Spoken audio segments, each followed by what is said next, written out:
Hi, my name is Wayne Dyer.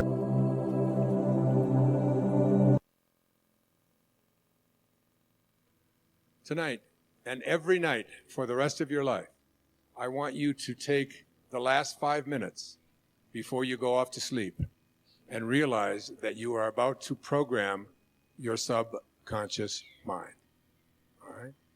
Your subconscious mind is most at home when you are unconscious, when you are asleep. If you spend the last 5 minutes of your day, which so many people do, reviewing all of the things that you don't like and all the things that didn't work out and how terrible you feel and who abused you and who was mean to you and who said this and they did this, and you're constantly doing this kind of thing with your mind, then you are programming your subconscious mind that when you awaken, because you're now about to marinate for the next 8 hours in your subconscious mind. And then when you awaken, you will rejoin the universal subconscious mind, the mind of God, from which we all originate. We're all just individualized personal expressions of that one thing that we call the Tao, or God, or divine mind, or soul, or spirit. But the Tao that can be named is not the Tao. So you want to be real careful about how you program your subconscious mind. This is from the book of Job. In a dream, in a vision of the night, when deep sleep falls upon men while slumbering on their beds, then he opens the ears of men and seals their instruction. Job 33, 15 and 16. When you are slumbering on your bed, he opens your ears and seals your instruction. What you place into your subconscious mind as you are about to go into this deep slumber is all dependent upon what you do the last 3 or 4 or 5 minutes before you go off to sleep. You want to place into your imagination whatever you have placed into the I am that I spoke about earlier. I am well. I am content. I am peaceful. I am happy. I am prosperous. I am abundant. I am God. I am God. I am God. Because at the basic core, each and every one of us are just that.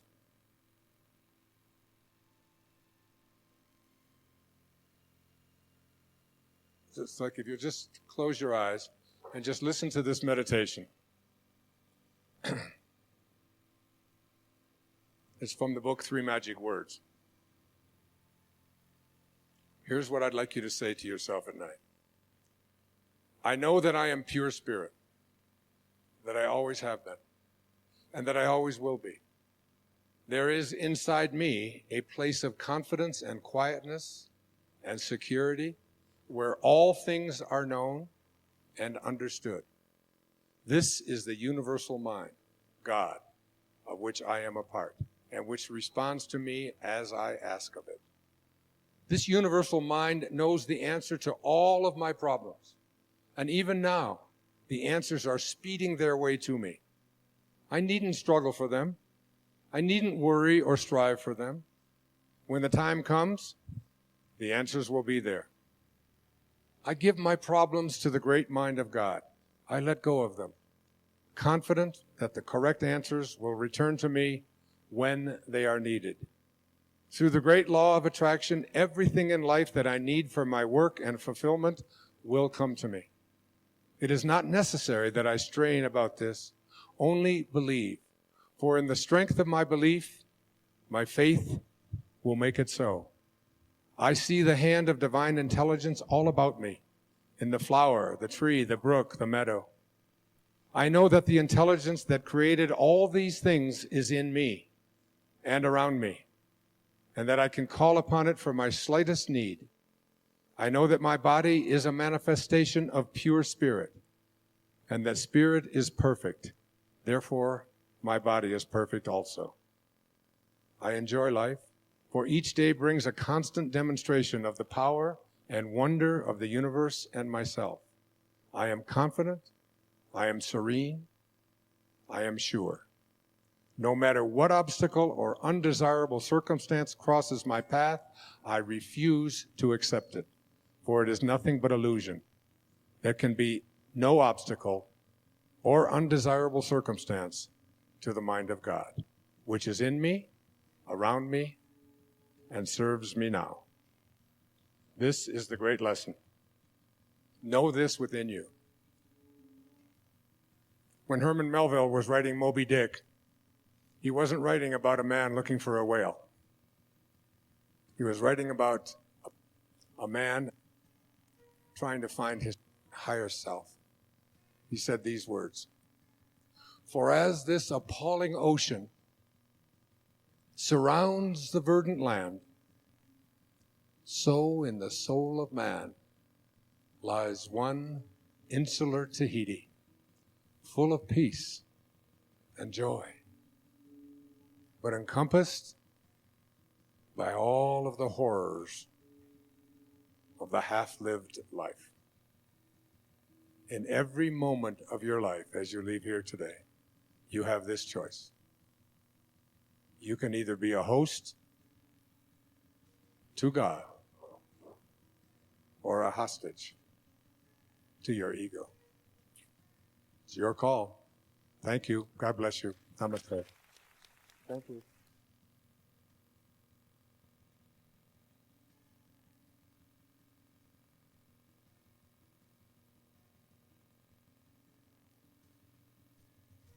So the bottom of this scale is 20. It's the very lowest thought that you can have. And it will always weaken you. Not only will it weaken you, but it will ultimately destroy you, such as its weakness. It's, at 20, it's shame. So if you are using shame on yourself, or you're using shame as a way of parenting or working with others, what you are doing is you are always using an emotional energy that will weaken.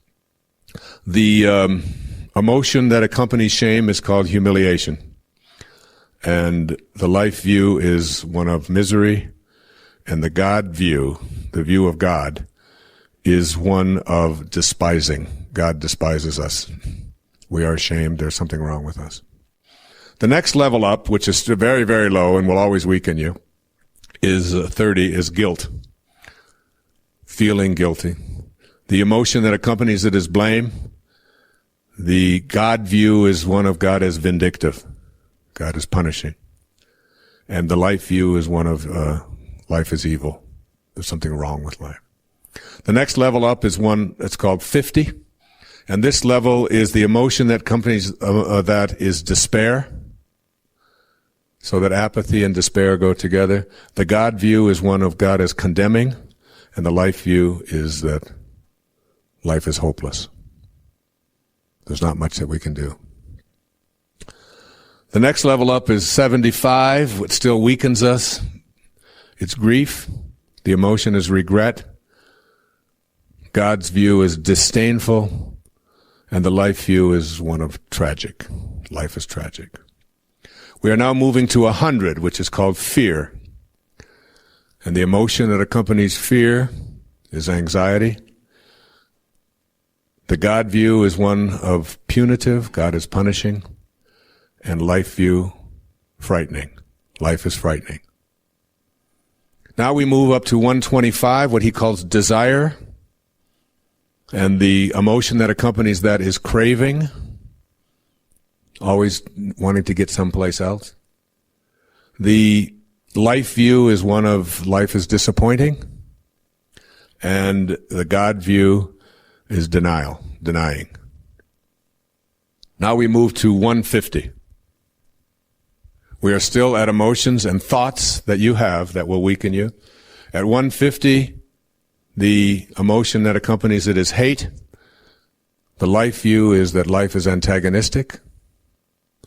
And the God view is that God is vengeful. We are now moving closer to that which will strengthen us, to something called pride. Pride. And the emotion that accompanies pride is called scorn. The life view is that life is very demanding. And the God view is that God is indifferent. Doesn't care one way or the other. Now we move to 200. We are now making a distinction between being able to recognize truth from falsehood. This is called courage. And the emotion that accompanies courage is affirmation, affirming, life is affirming.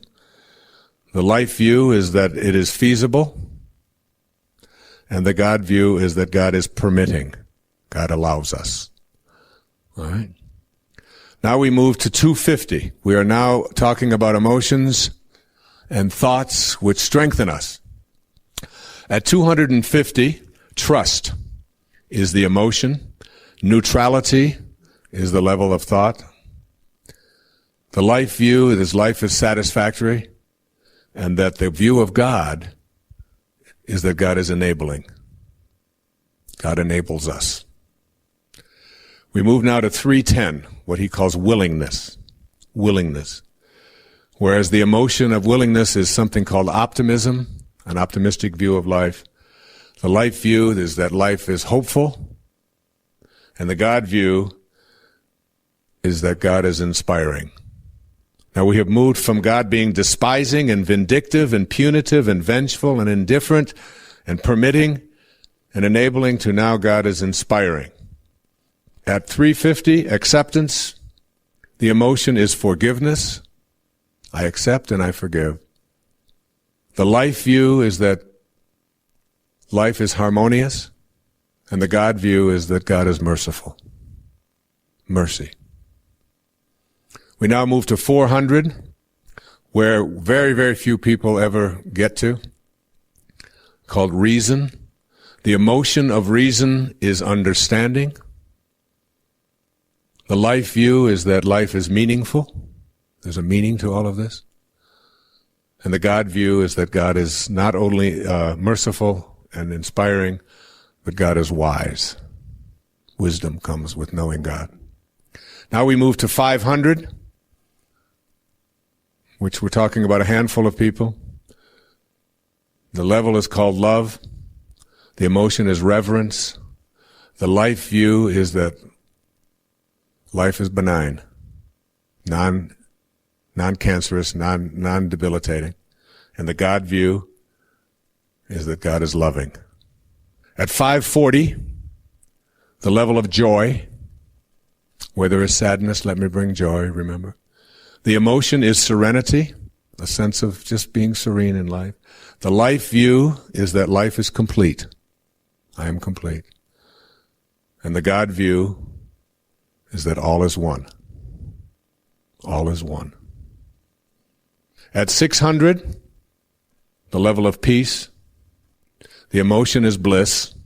So it's not just serenity, but it's bliss, which is that wonderful, great, good feeling, continuous.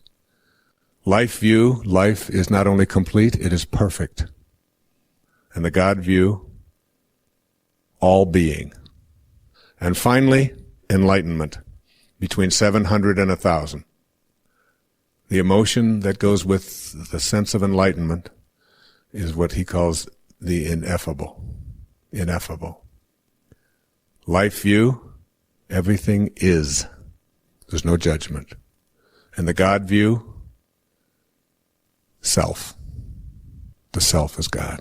And I want to share with you this one exercise that I learned, that I have been practicing, and that is very profound.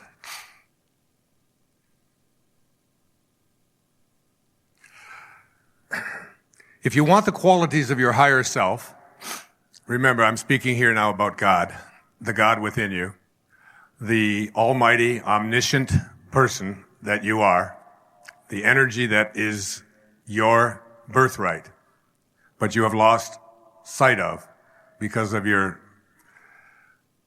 coming to believe things to be true, which only take you to places called ordinary.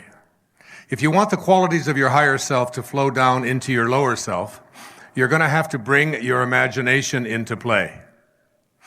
Now, I'll be speaking in the last part of tonight's talk about the power of the imagination. It's the greatest gift you've ever been given.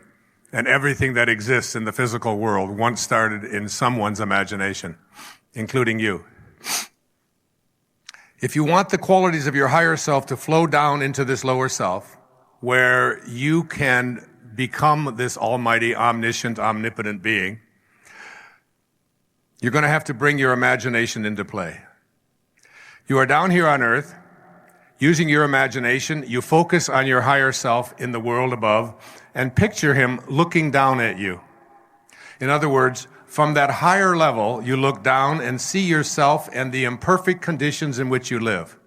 Keeping this thought before you, you set in motion a current, an invisible current that flows between the self that is above and the self that is below.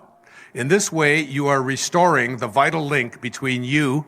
For from down here, you are thinking that you are up there, and up there, you are conscious that you are down here, thinking of yourself up above. It's very difficult to explain this clearly, as you can see. At the same time, you divide yourself, you also unify yourself. You divide yourself into two, one above and one below. The one above, your true self, watches the one below as he meditates on that self above. And in this way, an extraordinary current is established between the two, making it possible for your superconscious to develop. You stay with your eyes closed, conscious at the same time that you are there in your room, a living, thinking being, while your all-powerful, omniscient higher self above sees his reflection and recognizes himself in you. Seeing himself, he smiles at you, perhaps even laughs a little. And you watch from below and begin to get to know him while he watches you from above. In this way, the gulf between the higher and the lower poles of your being begin to narrow until one day it disappears and they are fused into one. When this happens, your lower self no longer exists. That lower self, the ego, which is not a true reality, disappears. And all that is left is your real higher self. No more weakness, no more discouragement, no more darkness. You become omniscient, immortal, and eternal.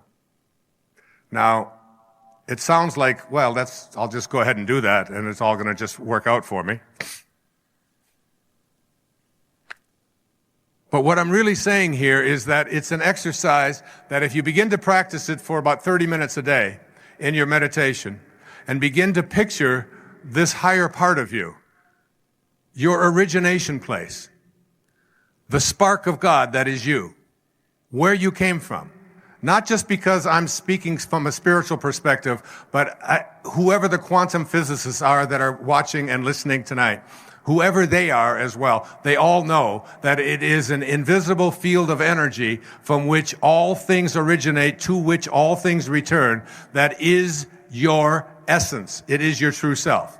And if you can just get that higher self to become 1 or 2 or 3% of who you are, you can begin to access through your intuition the kinds of things that your false self doesn't allow.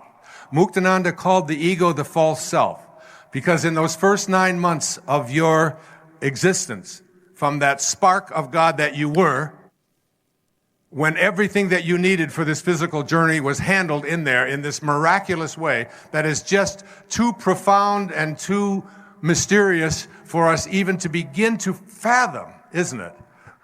It's the great mystery, isn't it? That's what the Tao teaches us. Live the mystery. Don't be afraid to wander into the unknown. Don't be afraid to know that this music that you came here to play is calling you. It's begging you. You can't fulfill somebody else's dharma. You can't do it the way your family wants you to do it. You can't do it the way they did it before. You have to go within and know that this is my calling. Abraham Maslow taught me when I was a young doctoral student, you must learn to be independent of the good opinion of other people. You must learn to detach yourself from outcome. That's what self-actualizing people do. Those are the two most important qualities. Detachment from outcome. You don't do what you do because of what you're going to make or what kind of rewards you're going to get or how people are going to like you. You do what you do because it's your passion, because you won't allow anything else to be but what you feel inside. It's what I used to call being a scurvy elephant. Transform, going beyond your form. Listen to each thought, let it sink in, and begin putting it into practice, beginning now.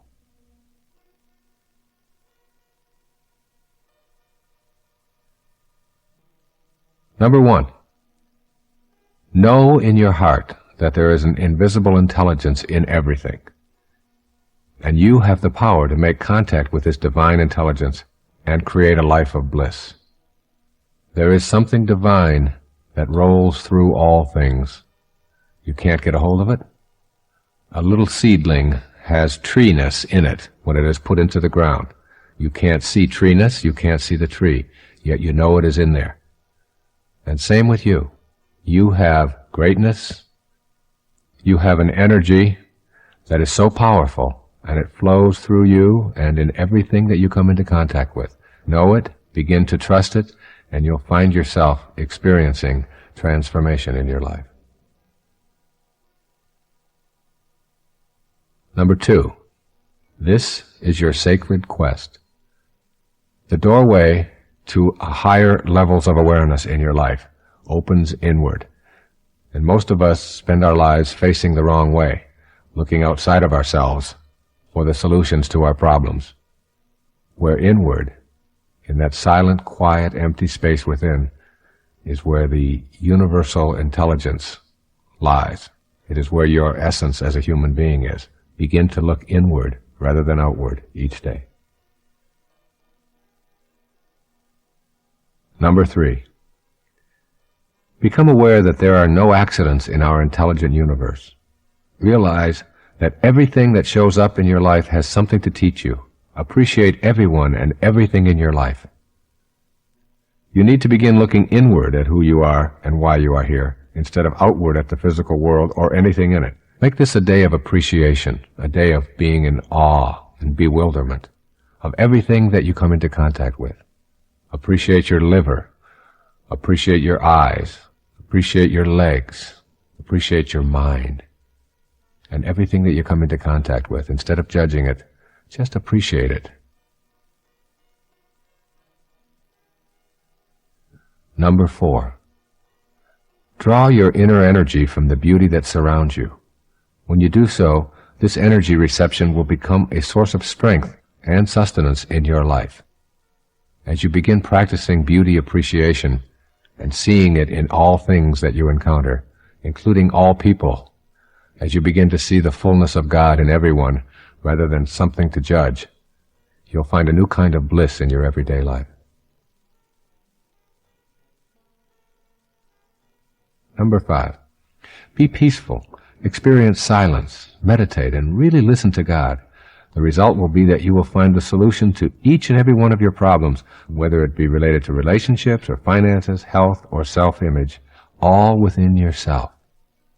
The peace and the quiet and the solitude all come from an understanding that God's one and only voice is silence, as Herman Melville reminded us. And if you can just be, even for one moment today, just peaceful and just go within, you're going to find a bliss that you perhaps didn't ever know before. Number 6, forgive yourself for your transgressions. See that mistakes are lessons for you to transcend. Release yourself from the tyranny of self-recrimination. Make the decision to be free. Everything that's ever happened to you in your life has happened for a reason. And when you are filled with an absence of self-forgiveness and you're full of recriminations about what you did or shouldn't have done, or what you should have done, all of these kinds of things are really a message that you're sending to the universe saying, God's plan doesn't work and mine does. That's really an insidious thing to say. Everything that you've done or experienced is over, and you had something to learn from it. So forgive yourself and move on with your life. Number 7, write down this ancient truth and reread it on a daily basis. When you seek happiness for yourself, it will always elude you. When you seek happiness for others, you will find it yourself. Number 8, attempt to remove all enemies from your thoughts. The same intelligence that flows through you flows through all human beings. When you know that you are connected to all, you cannot fathom striking out at others, let alone feeling hatred for them. Or another way of saying this is, on a round planet, there's no choosing up sides. We all are here for a reason. We all have the same divine energy flowing through us. And when we stop thinking of ourselves as separate from everyone else, we begin to see and experience the love that we are here for in the first place. In my opinion, God doesn't want us to love God. God wants us to learn to love each other. That's what it means to be a holy being, to not have enemies and to love each other. That's truly what loving God is about. Number 9. Release everything that you have been told is impossible or unrealistic, and allow yourself the freedom to make your own contract with God about what is possible for you. Examine all of the doubts that you have about miracles and miracle workers, and replace the doubt with openness. Be open, and release everything that you hate.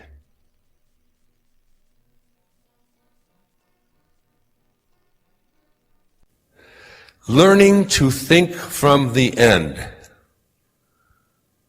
rather than about the end. People say, well, you're so productive, you get so much done, you've written so many books, you've done so many CDs, you've done all these PBS shows, you've done movies, and you know what? I basically think I screw off a lot. I don't really think I do that much at all. I mean, you can't even imagine. I mean, I take time to exercise 3.5 to 4 hours every single day of my life, every day. My kids will tell you. I swim in the ocean every day. I do yoga for 90 minutes, almost every single day of the week. I walk at minimum an hour and a half every day of power walking on top of all of the other things. It's hard for me to imagine myself not doing, because my imagination is so strong and such a part of what it is that is my life, that how it manifests isn't nearly as significant as that I keep my imagination sharp and focused. And I want to read you a little bit of Neville. It's a book, Moving from Desire to Wishes Fulfilled, by Neville. The great secret is a controlled imagination and a well-sustained attention firmly and repeatedly focused on the object to be accomplished. It cannot be emphasized too much that by creating an ideal within your mental sphere, by assuming that you are already that ideal, you identify yourself with it and thereby transform yourself into its image. Thinking from the ideal instead of thinking of the ideal. Thinking from the ideal instead of thinking of the ideal. Every state is already there as mere possibilities, as long as we think of them, but as overpoweringly real when we think from them. This was called by the ancient teachers subjection to the will of God, or resting in the Lord. And the only true test of resting in the Lord is that all who do rest are inevitably transformed into the image of that in which they rest. You become according to your resigned will, and your resigned will is your concept of yourself and all that you consent to and accept as true. You, assuming the feeling of your wish fulfilled and continuing therein, take upon yourself the results of that state. Not assuming the feeling of your wish fulfilled, you are ever free of the results. The truth that sets you free is that you can experience in imagination what you desire to experience in reality, and by maintaining this experience in imagination, your desire will and must become an actuality. Again, the truth that sets you free is that you can experience in your imagination what you desire to experience in reality, and by maintaining this experience in imagination, your desire will become an actuality. Now, all I can say to you about that is that it really works. The first part of this is the power of your imagination. The second part of what I'm speaking about here is thinking from the end. The third concept, after thinking from the end, is these words. If you're taking notes, I want you to really have them underlined. These are the words that Neville has spoken that really resonated with me. He said, you must learn to assume the feeling of the wish fulfilled. assume the feeling of the wish fulfilled. Whatever it is that you have in your imagination, this is the only tool that you have for bringing it into reality, for hardening it from a thought to perhaps first an image, and then a condition, and then a event, and then an object, that your imagination is the only place that you can make all of this happen.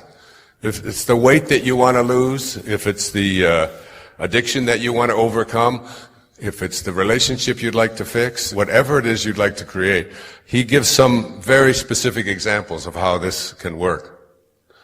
Assuming the feeling of the wish fulfilled means that in your imagination, you have created what it is, what you have imagined for yourself. You think now from that end rather than about that end. And now you assume the feeling of that wish being fulfilled. And where do you experience feelings? In your body. That's what the body is. It's the reservoir of feelings. They show up in your flushing. They show up when you get embarrassed. They show up when you get joyful. They show up when you get sad. You have physical manifestations of feelings. You assume the feeling of this wish being fulfilled. So what does it feel like within you to have this thing materialize? He makes a big case for creation itself, that you have really no control over the details. And you don't get to be a part of creation, he says, because creation is already complete. What you get to decide is what aspect of creation is going to manifest or materialize or show up into your life. That's what you get to do. You don't get to go out there and make mosquitoes or create flowers and all. All of that is being done by the great invisible Tao. What you get to decide is what extent of what is already being created and is part of creation that you are participating in, what share of it is going to manifest and be a part of your life.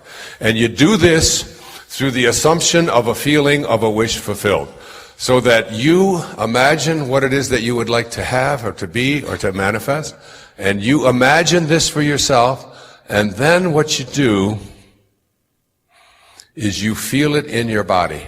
And you ask yourself, what does it feel like? Being peaceful is what your higher self wants. It's what transforming your life is all about.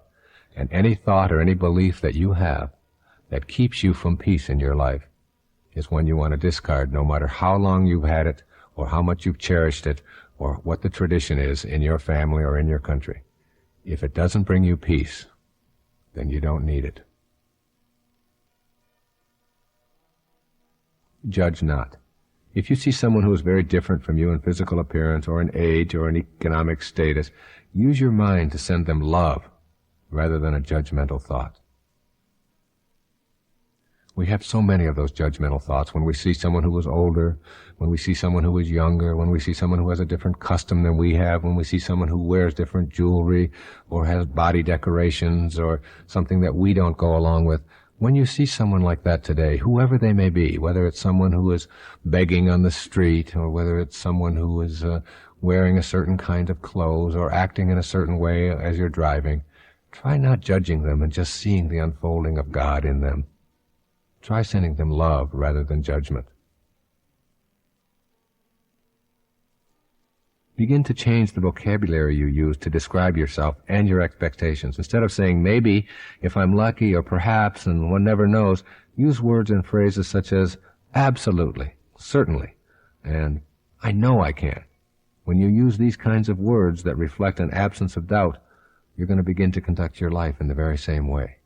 Watch out for those things that sort of communicate to others and to yourself that you don't really have within you the capacity to manifest what you want for yourself in your life. You cannot have a better past, so abandon that idea right now. You did what you knew how to do given the circumstances of your life.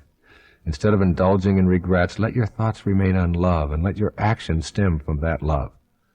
The past is over.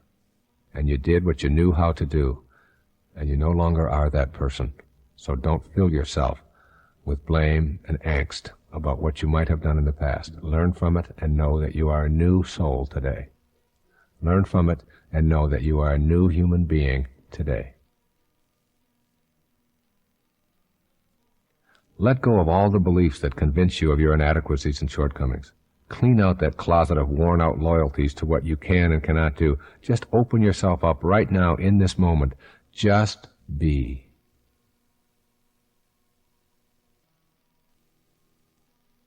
Spend a day silently reciting the word love whenever you encounter another human being. This practice has such a positive effect that you may choose to use it as a silent background mantra throughout your day. Just repeat over and over inwardly, love, love, love, and just say it. If you say it 100 times, you're going to begin to feel the expression emanating and radiating outward from yourself.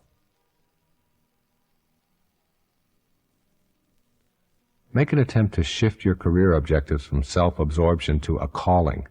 Use your talents and your special interests to fulfill your service with your calling.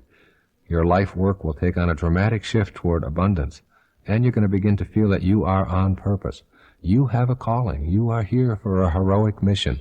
Think of everything that you do in this day as a part of that calling, and you'll begin to rid yourself of some of the extraneous kinds of things and judgments that you have about your life. Be still and know. These 4 words will help you get past striving and help you get to know the bliss of being here now. When you allow yourself to be still, you will understand the futility of constant striving or chasing after more. Keep those 4 words in mind today. Be still and know. Notice the acts of kindness that other people do rather than their wrongdoing. We are all good and decent and loving souls, but we occasionally get lost. When you can focus on the good in another and hold that in your mind, you're acting from your higher self. And this is called transforming your life. Spend special moments in awe of the miracle that life truly is. Awe is the loving appreciation for God's work in the presence of the divine intelligence. Be in awe.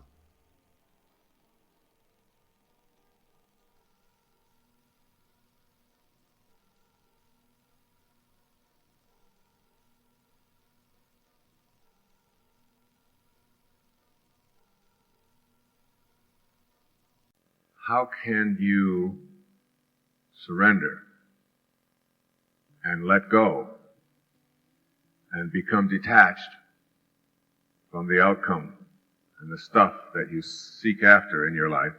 How can you do that and still have the things that you want come into your life? How does that paradox work? One of the things that I have learned in my own speaking is to let go of the outcome, to be unconcerned with the reaction and what's in it for me, and indeed to just surrender. And in my meditation before I speak, I always repeat the mantra endlessly over and over again, and I find myself doing this more and more in my life, and something that I urge you to do. I ask the question, how may I serve? Just, how may I serve? How may I serve? How may I serve? There are 1,000 people there. How may I serve them? It's like getting the focus off of what's in it for me and how do I look and whether I say the right thing and whether people like what I say and whether they buy things that I have or whatever. And instead, like letting all of that go. Letting that go. And getting the focus of your life, the centeredness of your life on the business of serving. And the irony of it is that when you get to that point where you're able to do it and let go of that outcome, all of the stuff that you chased after and worked so hard for and figured you had to have back here begins to chase after you and show up in your life. And it isn't you're no longer on the treadmill. It's like a surrendering.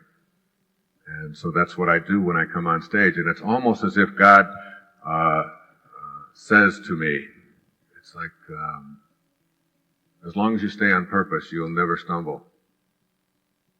And you'll know what to say. And when you get off of that, you shift your alignment away from that, then you won't be able to do what you're doing. And the same thing happened in the writing of this Real Magic. For the first time in my life, I experienced what I have come to call automatic writing, where I left home and went off to Maui and sat down and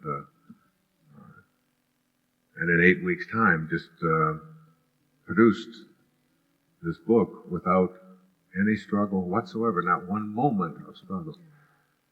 And it just seemed to be there, and it seemed to flow. And I can type, like when I sit down and type a letter or a contract or anything that I might have to put out on a typewriter, I'm one of these kind of typists. I just look around. I can do it rather quickly, but I have never had the formal training in typing.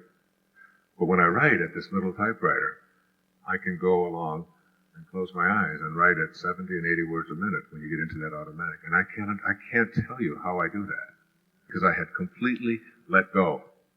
And I wasn't concerned with whether the editors liked it, how it came out, whether or not it was a bestseller, whether people were going to buy it, whether the reviews were going to be, nothing. It was like very, very peaceful. And it's a very peaceful place that I'm asking you to look at and get to in your own life.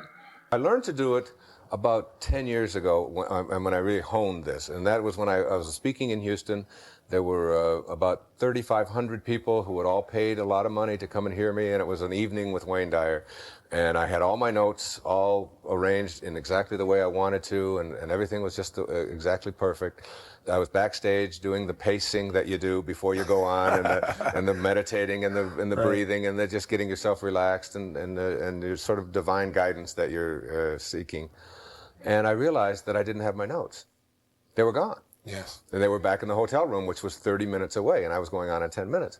So I walked out on stage without any notes for the first time, and I surrendered. In that 10-minute period of time, I just said, all right, you know what you're doing, and you know how to do it, and you're good at this, and you're here for a reason, and there are 3,501 people in this room, and you're the one who's speaking, and 3,500 have paid to come and hear you. There must be a reason for that, and so get on purpose, get off of your outcome, get off of how well you do, get off of how much money you're being paid, get off of all of that, and get on to what are you here for? Yeah. And you're here to improve the quality of life for somebody else. That's all you can do. When you leave this planet, the measure of your life won't be in what you accumulated. Yeah. It will be in what you gave.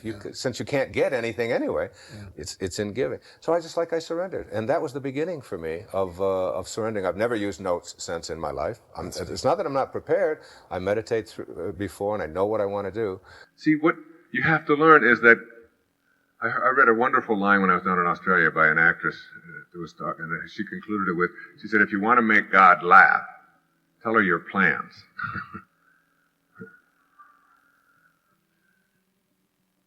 See, God's plan works,